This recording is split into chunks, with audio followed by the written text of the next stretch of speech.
and the defending champion drawn in adjacent lanes, and a little touch of the fist there, maximum respect between them.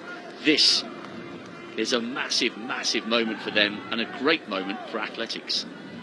Linford Christie winning consecutive titles for England back in 1990 and 94. Then it was Atto Bolden of Trinidad and Tobago in 98. Kim Collins, remember him, for St Kitts and Nevis in 2002 was the champion. Asafa Powell took the first of 3 Jamaican golds in 2006 in Melbourne. Then Lerone Clark of Jamaica took gold in Delhi 2010, followed by Kimart Bailey Cole in 2014 in Glasgow. And Simbine, yes, he is the defending champion.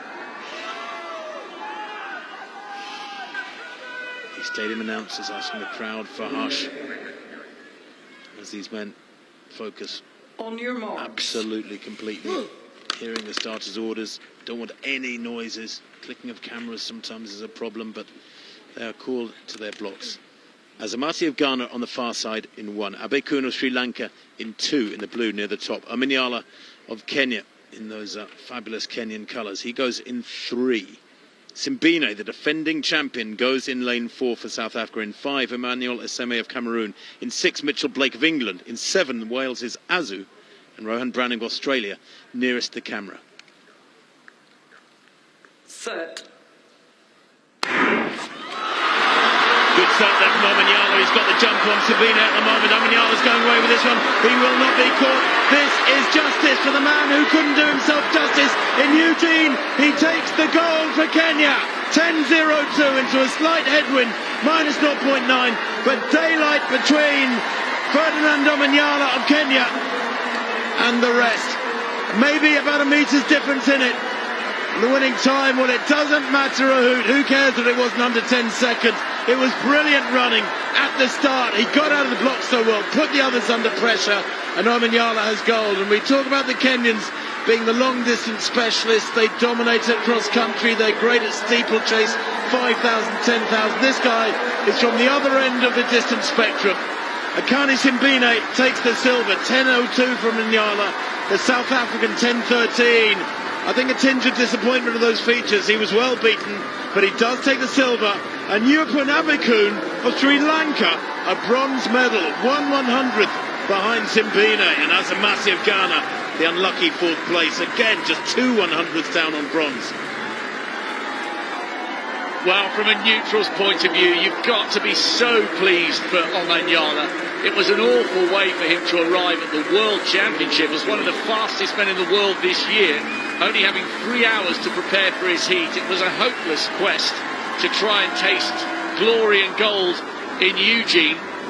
And he was under huge pressure tonight, drawn right next to Akani Simbine, the defending champion, who's finished with another Commonwealth medal, silver this time, and I think he is disappointed. He felt like he let an opportunity slip there. You can tell that he's a little bit reflective rather than relieved with that silver. Amazing bronze for Yupan Abekun. The history just keeps on coming for the Sri Lankan. Their first athlete under 10 seconds and their first on the Commonwealth podium with a bronze. But what about that?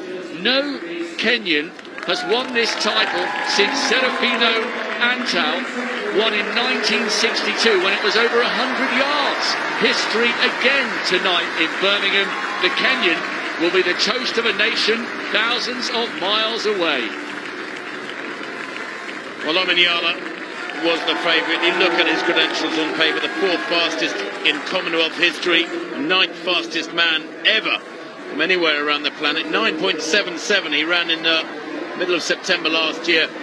And there was never any doubt about it. He led from the very first stride. Simbine tightening up there with the pressure of trying to get back. That's more than a metre lead. Great running on the near side from Browning, who just got out-dipped. It was so tight. You look at the place times, I'm telling you, from 2nd place down to 6th place, just 7 100ths of a second. I mean, that is a very, very tight finish indeed. I thought it looked there 20 metres out, like Browning was going to get a medal. Yeah, I did, because he was closing. And then it all got a little bit tight on the line. I said this during the semi-finals.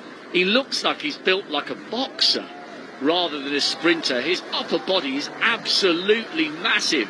And just like Julius Yego, who became a world champion for Kenya in the javelin. Omanyala is showing that the Kenyans don't just win medals when it comes to the steeplechase, the 1500, the 8, the 5 and the 10. He is a history maker and a record breaker for the proud East African nation. And I wonder how many more Kenyans will want to get into sprinting after seeing what Omanyala has done here in Birmingham and around the World's Diamond League circuit over the last couple of years. That was superb. Wasn't it just? And frankly, it wasn't close come the finish. 10.02 to 10.13. That's a metre and more, the speed they're moving at.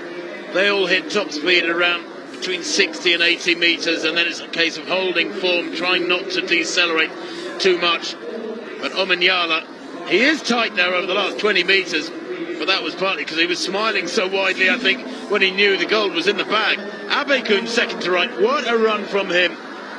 Absolutely superb. That is one of the biggest upsets of the week in these athletics championships so far, and probably will be come the end of the week, because Abekun, well, I thought he'd done well to make the final. To actually get amongst the medals is, as you said quite rightly, Rob, quite historic. There it is, Omanyala, 10.02 to Simbine's 10.13. Gold for Kenya ahead of South Africa. And the Sri Lankan Yupun Abekun, a brilliant bronze day. The Ghanaian Benjamin Azamati, just 200ths shy of the medals. And Jeremiah Azu of Wales, well, that's a superb fifth place for him, 10.19.